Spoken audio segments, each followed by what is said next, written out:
So, you left your keys on an exchange. And you got wrecked. Like every Bitcoiner who may have experienced Mt. Gox or listened to the Bitcoiners who experienced Mt. Gox would have told you. Well, it's too late now. You already got wrecked.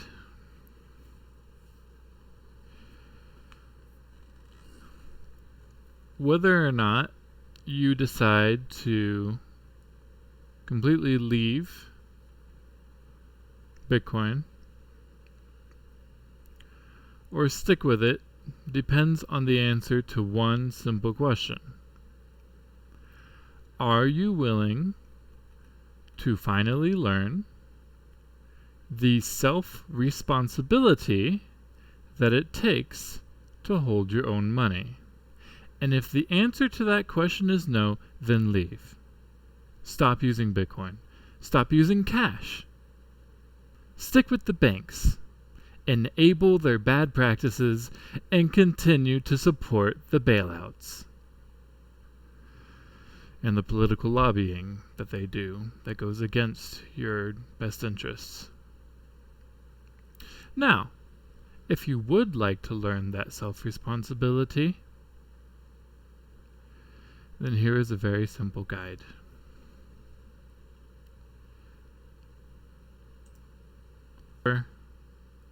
See, in Bitcoin Notch just has the button right there, enable RPC server. That make it where you don't actually even have to go into the configuration file. So that's fun. Additionally, so this is Sparrow. And I have Sparrow set up to be connected directly to my Bitcoin full node. However, Sparrow comes with, by default, the ability to use someone else's node. So that's a little bit technical minutia. And if all we're looking at doing is getting you off of the exchange, then maybe that's a little bit too far of a jump ahead for the time being. I'm going to go into preferences here. I'm going to go into server.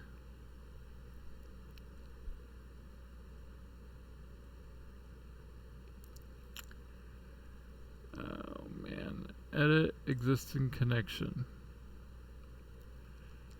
This is what it's going to be by default, right? I changed it to this. 127.0.0.1 is localhost. That's just the default port. Data folder is the folder that you're storing all of your blocks at. I use an external hard drive. By default, it's going to use your C drive. I am on Windows for all of this, by the way. You may have noticed a lot of these guides, they're using Linux. Just want you to know you can use Windows. You don't have to be that technical.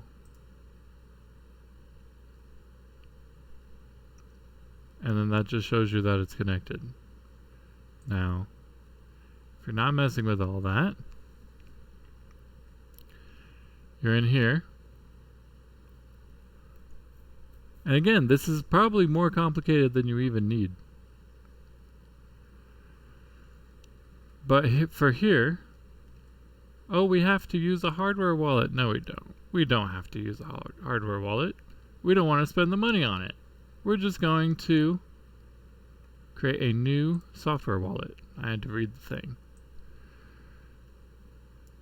New software wallet. Want to use 24 words? We can use 24 words. Or we can use 12. Because it's easier to remember.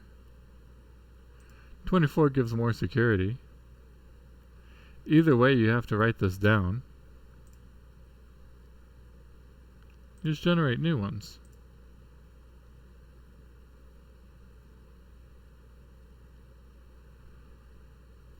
So, we're going to go pretend to be hardcore mode at least a little bit. Go 24. We're write all this down in order. Make sure you can read your own handwriting. And if you can't read your own handwriting, there's this thing called a stencil. Okay, I'll show you what a stencil looks like.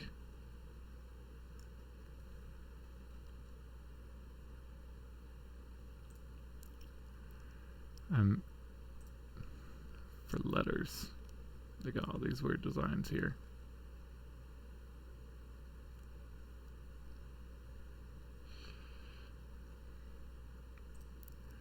I mean, it's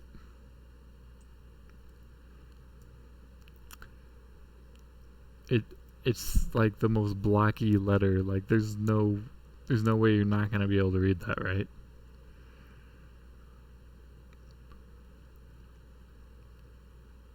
Stencil.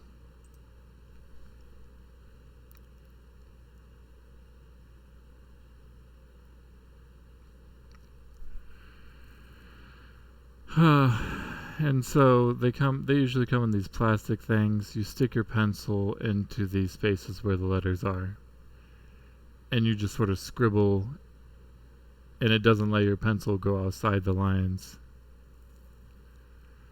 Alright? Use a stencil if you can't read your own handwriting. Confirm. Oh, shoot. Here, for this demonstration, we're just going to use 12, okay? And this is just a demonstration. I'm not trying to actually use this.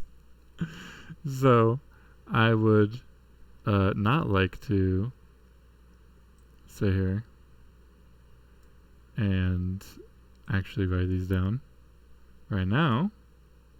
I already did that with my real one that I use. But yeah, it's going to make you re-enter the words to make sure that you actually wrote them down, because it doesn't want to let you be lazy.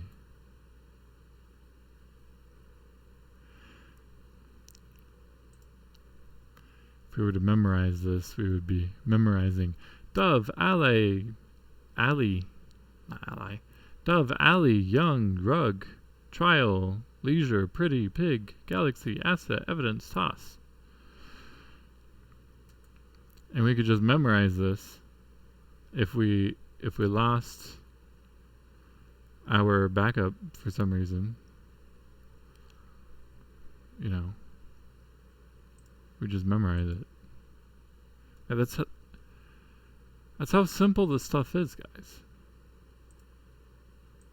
It's not like, you know, you enable multi-factor authentication and then you lose your phone and now all of a sudden you're locked out of your account with FTX who then goes bankrupt. I mean, this is safer than using an exchange, even if the exchange is solvent. And that's what Bitcoin is designed to do. It's designed to be easy like this.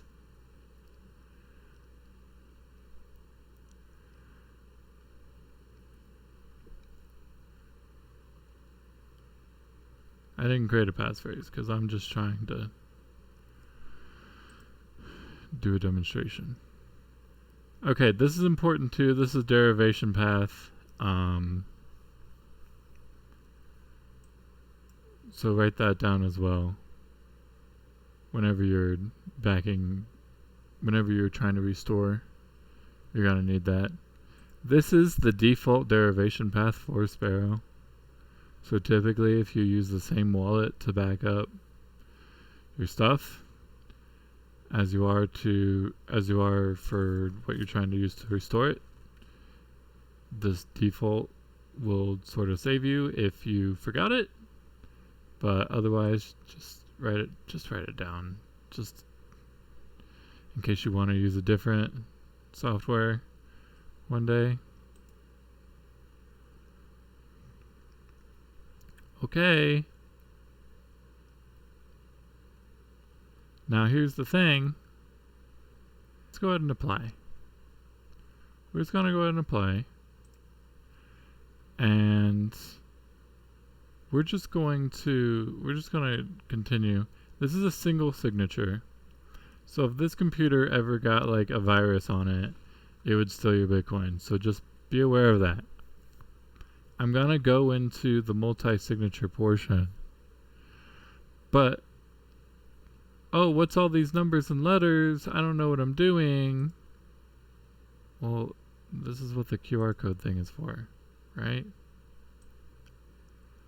I mean, it's that simple. Now, the exchanges make it hard. This is the thing. The thing that makes Bitcoin hard is the exchanges. The exchanges being a pain. You gotta dig through all the settings. Figure out where the dang withdraw button is on these exchanges because they don't want you to leave their platforms. That's what makes Bitcoin hard. It's the exchanges. Now I'm using Swan for my weekly buys, so you know, they make sure that you know like how to withdraw, and they don't let you keep it on their exchange. So additionally, if you just copy this number, by the way, little neat trick. Actually, it doesn't let me copy it like that. It just it just copies it as soon as you press this. But on other wallets, you know, if you were to like select this, if you like forget the H or something, right, and you only select part of it, little tip, whenever you go to paste it, check the first like 4 to make sure that they're right, and check the last 4 to make sure that they're right, to make sure that you didn't miss the ends, is basically how that mess up happens. Alright, I mean, that's the extremely simple version. We got way more addresses here. But what if we don't want one signature? What if we want to use multiple computers? Also known as multi-signature.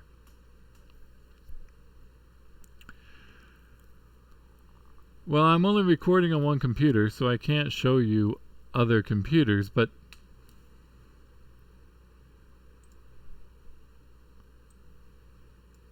here you can see.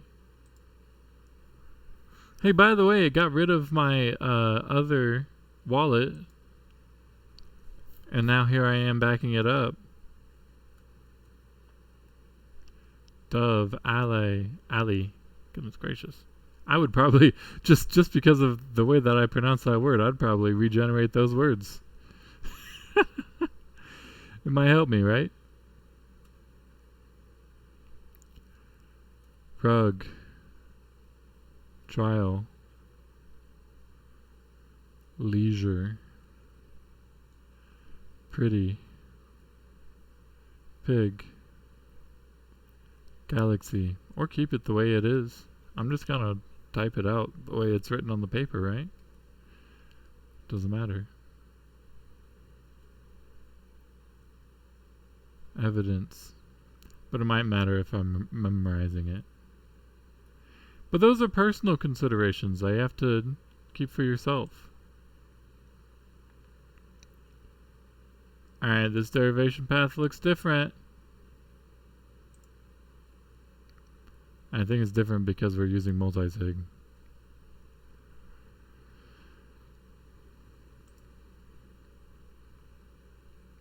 Alright. Key store 2. Except for on this computer, it's going to be a watch-only wallet.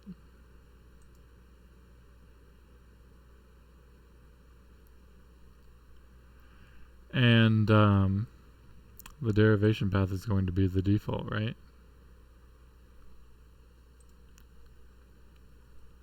For each one.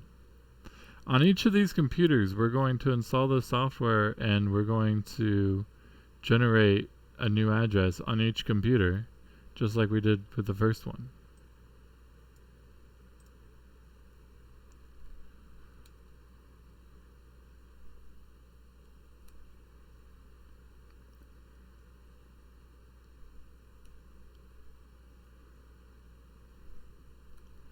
I mean, realistically,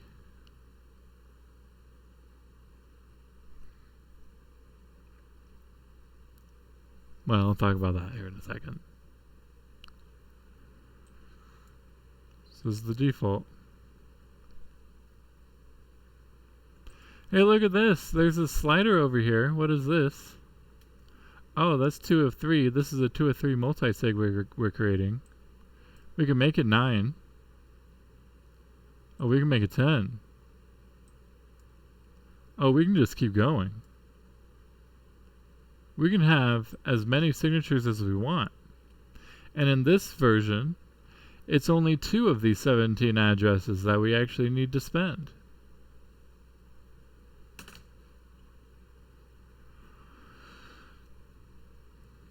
We can make it where we need 8 of them.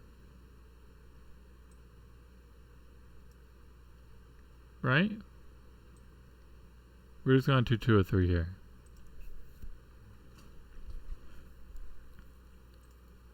Okay, so this is a watch-only wallet. How would we import this? Well, we would go on our other wallet. Right? So this is the computer that we generated the first one on. And then here, we want to scan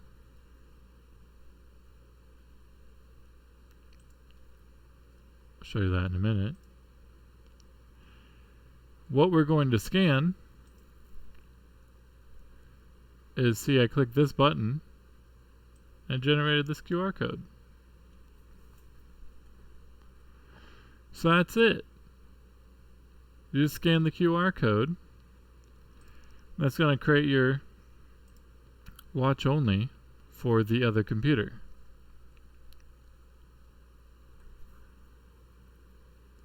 And then you repeat the process for the third one. Now when you go to spend, you have this thing called a partially spent Bitcoin transaction file. Goodness gracious.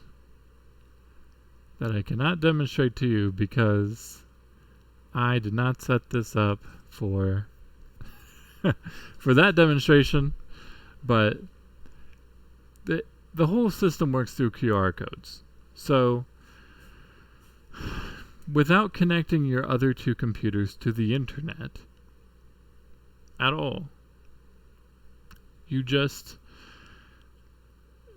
would, there's a setting to import the partially spent Bitcoin transaction. Here. This is, I'm going to do it. This is dumb. There's no reason to do it like this. But we're going to do 2 or 3 multi-sig all on the same computer. Just for demonstration purposes, okay? Just for demonstration purposes. I have to show it to you. I recommend you do your own research to learn more about how to do it.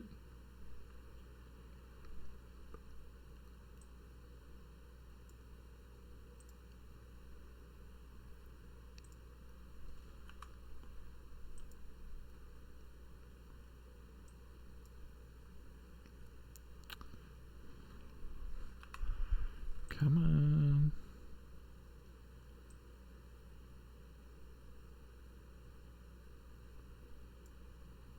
Huh?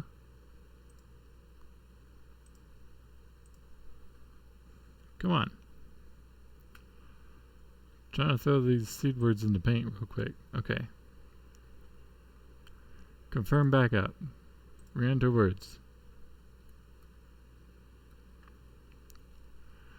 Now, let's say you don't trust yourself to keep all this. Well, we're generating 2 out of 3, remember? Which means that we actually don't have to trust ourselves, technically. We can trust our mama to hold our hand. We can give her one of the keys. And then, maybe we trust our grandpa or somebody else. And none of these people individually can steal your money from you. So if you gave like your friend one of the keys, your friend still wouldn't be able to steal your money from you. But if your friend and your mama got together, they could. Together, they could.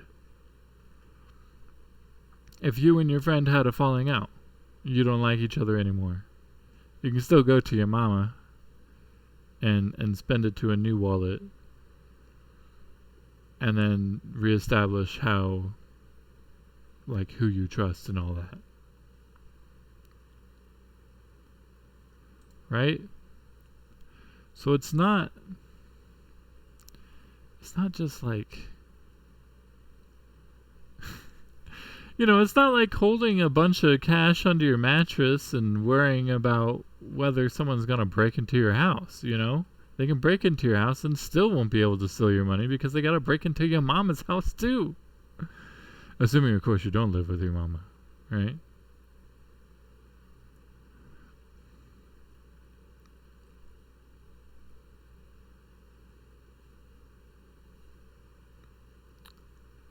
Anyway, I'm doing a lot of talking.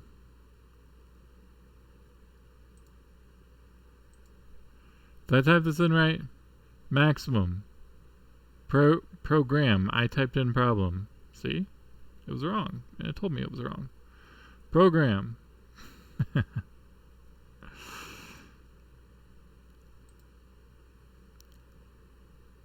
And this is the same as the other one.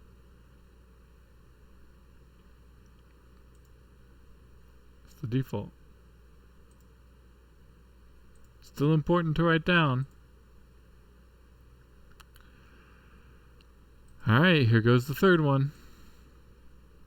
Like I said, if you want to use multiple computers, you do the QR code thing with the watch-only wallets.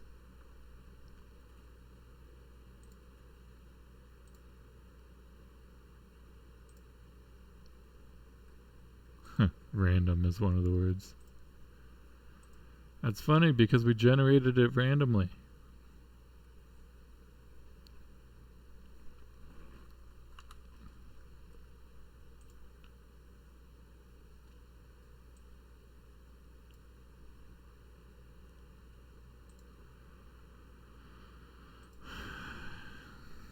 Okay, random.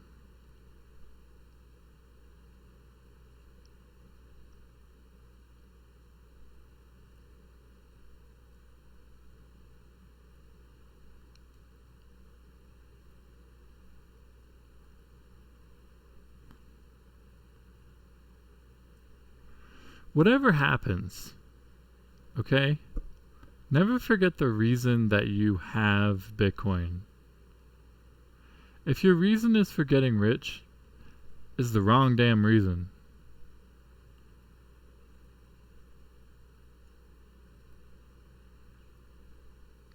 It's the wrong damn reason.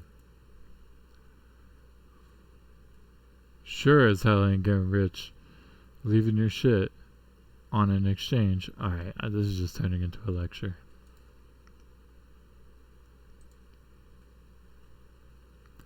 Alright, we got all three of it. We can apply now. It asks you to set a password, by the way.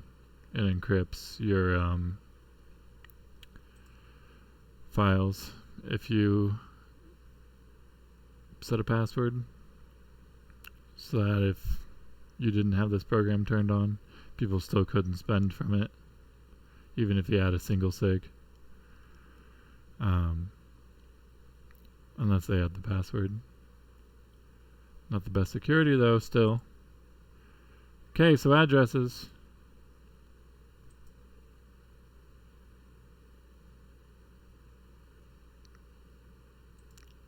Pay to, huh? Well, we can pay to ourselves. I'm over here like, do I gotta use real coins for this example? That's what's going through my head. Man, do I gotta use real coins for this?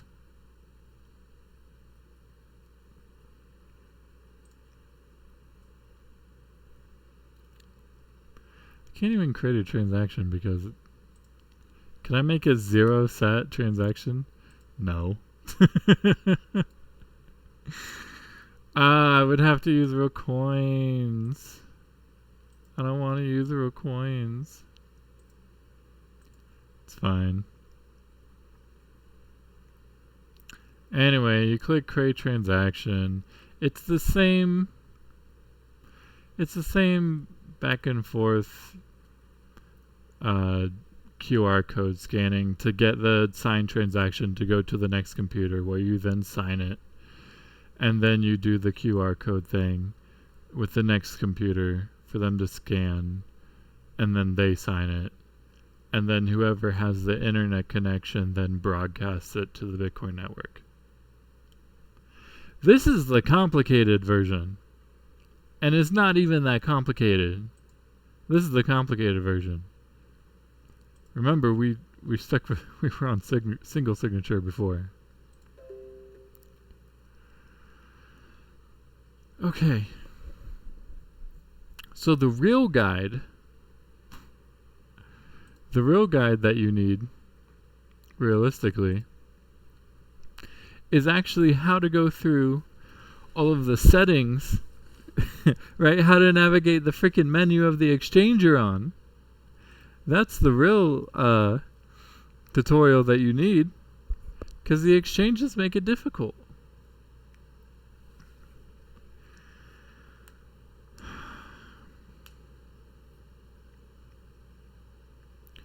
Hold your own keys.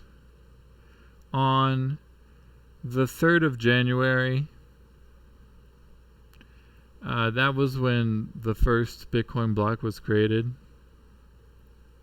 We have this thing called Proof of Keys Day, and it's like a celebration of self-custody. And the idea behind making it a celebration is to encourage people to do it, and then hopefully once they've done it, they don't put their stuff back on the exchange. So if you'd like to celebrate that, and if you do end up celebrating it, let me know in the comments so I can celebrate with you, okay?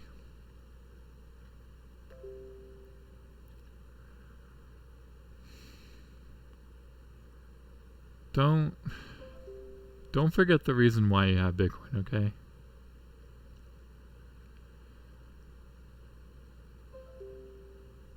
If you need it, you don't need me to convince you. If you don't need it, don't use it, maybe. Maybe don't use it. If you don't need it and you really want to use it anyway, then you have some reason. Don't let go of that reason. Alright, that's it. I'm not going to turn this into a lecture. I want to turn it into a lecture really bad, but we're just going to leave it at, this is how you use Bitcoin. This is how you use Bitcoin, okay? Now, the speed thing, okay? You want to be able to send, I have to add this.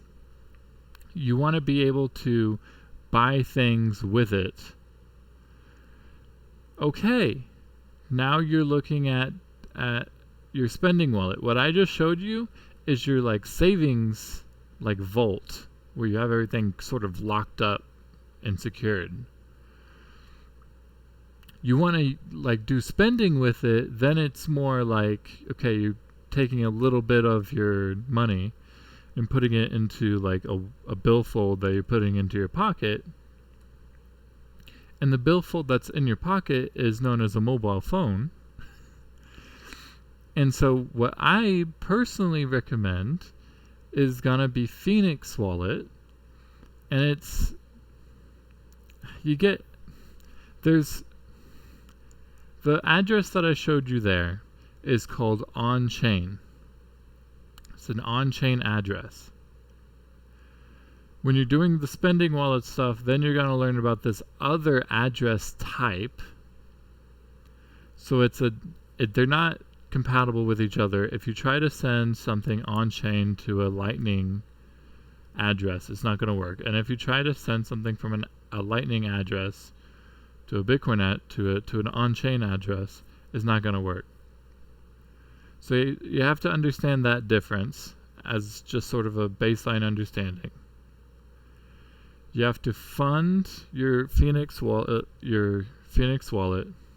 Sparrow and Phoenix are both birds, so I get those mixed up sometimes. But the Phoenix wallet,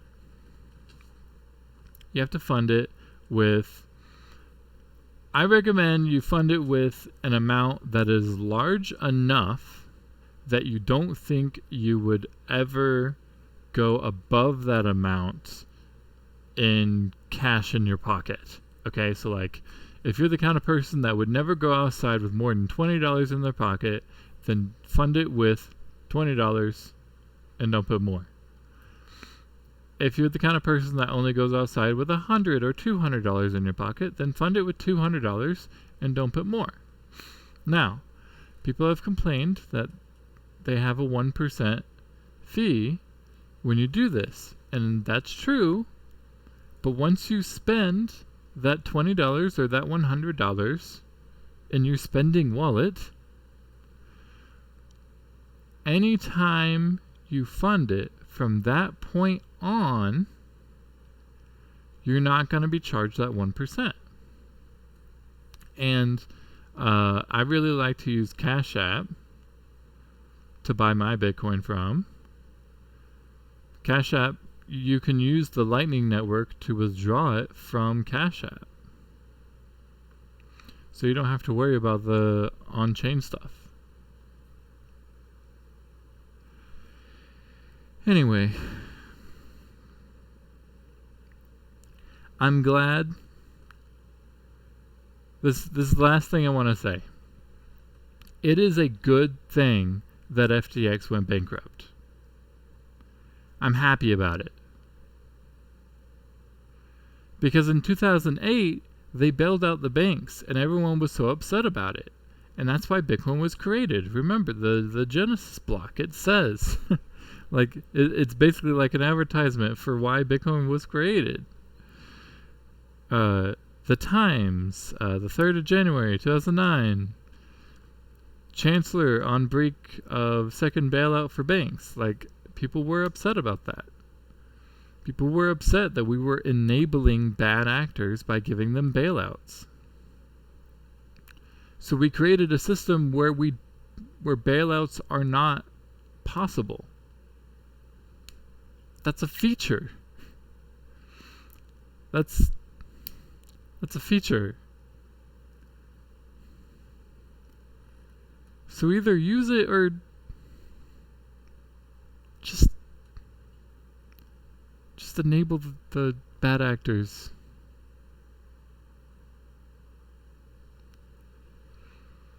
Anyway, that's it. That's all I'm going to say. I'm done. I'm not making this video any longer. Stay safe out there. And fix the money, fix the world, hopefully, right?